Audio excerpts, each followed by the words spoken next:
All right, let's talk about something that's basically the secret language of AI and data science. It's called the random variable. Now, it sounds kind of complex, but it's really just this brilliant idea for how we take the messy real world and turn it into something that math can actually understand. So here's the fundamental problem we're trying to solve. Think about it. The world around us is full of, well, stuff, not numbers. Is a coin flip heads or tails? Is this a picture of a cat or a dog? Is a project a success or a failure? But all the heavy-duty math we want to use, like calculus and algebra, it doesn't understand cat or tails. It only speaks one language, numbers. So that brings us to the big central question, right? How in the world does a machine, which is literally just a calculator on steroids, learn to tell the difference between a cat and a dog? There's a huge gap here. How do we get from a furry animal to a bunch of ones and zeros?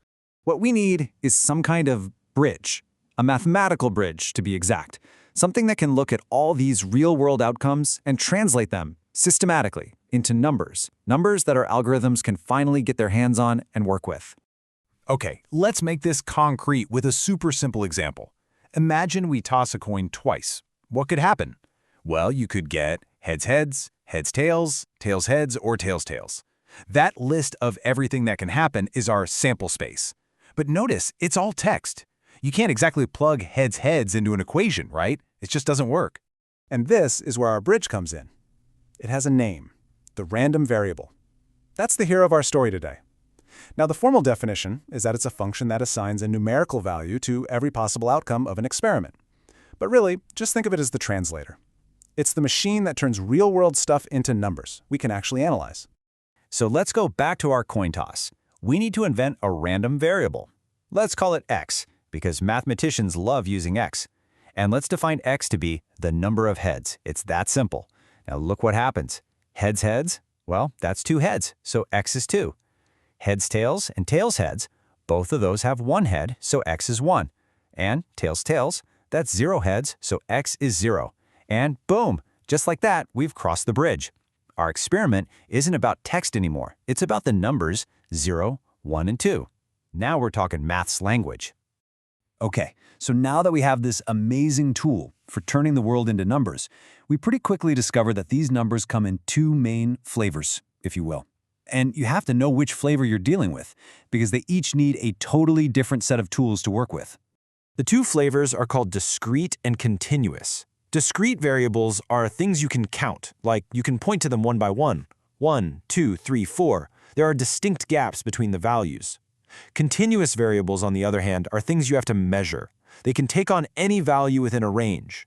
So the big question you always have to ask yourself is, am I counting it or am I measuring it? That's the core difference. You see discrete variables everywhere once you start looking. The number of heads we just talked about? Discrete. You can have 0, 1, or 2 heads, but you can't have 1.5 heads. The number of students in a class? Discrete. The number of cars that pass by your window in a minute? Also discrete.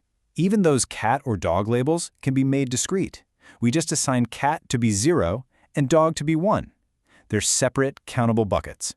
Continuous variables are different. They live on a smooth spectrum. Think about someone's height. It's not just 5 feet or 6 feet. It could be 5'9", inches, and you could keep adding decimal places forever. Temperature is the same way, the exact brightness of a single pixel on your screen, the length of a cat's ear. For any 2 values you pick, there's always another value in between. That's the key. Infinite possibilities. Okay, so why do we care so much about this difference between discrete and continuous? Well, it completely changes how we talk about probability. You literally can't use the same math for both. You need one toolkit for the countable, discrete world and a totally separate one for the smooth, continuous world. All right, let's start with the discrete world. For these countable variables, our tool is called a probability mass function, or PMF. It does exactly what it sounds like. It tells you the probability of getting one exact outcome. So if you ask, what is the probability of getting exactly 2 heads? The PMF is the function that gives you that answer. It's super straightforward. And here's what it looks like for our coin toss example. See how it's a bar chart? All the probability is piled up, or massed, on these specific points. There's a 25% chance of landing on exactly 0 heads, a 50% chance of landing on exactly 1 head, and another 25% chance for exactly 2 heads. There's nothing in between. The probability only exists at those distinct, countable spots. Now, for continuous variables, we have to throw that whole idea out the window. We can't ask for the probability of an exact value. Instead, we use a tool called the probability density function, or PDF.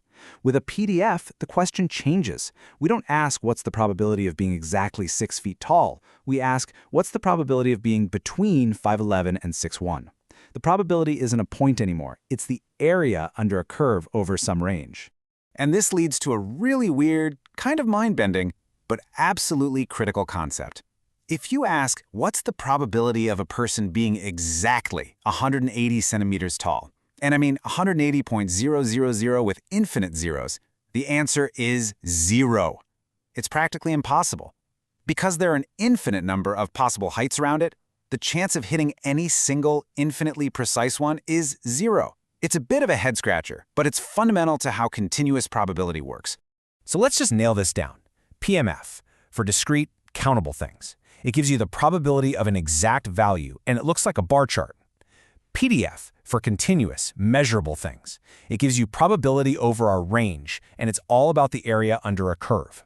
Two totally different worlds requiring two totally different tools. Okay, so PMFs, PDFs, discrete, continuous. How does any of this help a computer tell a cat from a dog? Let's bring it all back to that first question. This is where the magic really happens. Here's the thing. An AI doesn't see a cat. It can't. What it sees is a list of numbers, a collection of random variables that describe the image. The main label, is it a cat or a dog? That's a discrete variable. We can call cat 0 and dog 1. But then it starts measuring things. What's the average length of the years? That's a continuous variable. What's the intensity of this specific pixel? Also continuous. It might even count something, like the number of sharp corners it finds. That would be another discrete variable. So you see, any real-world object is a mix of both. And that, right there, is the secret sauce of so much of AI and machine learning. It's the ability to handle both types of variables at the same time. The AI learns the typical range of ear lengths for cats using a PDF, and the typical range for dogs. It learns the probability of the discrete labels. Then, when a new picture comes in, it measures all the features and asks a powerful question. Given the ear length I'm seeing, and the pixel colors, and everything else, what's the probability this belongs to the cat category versus the dog category?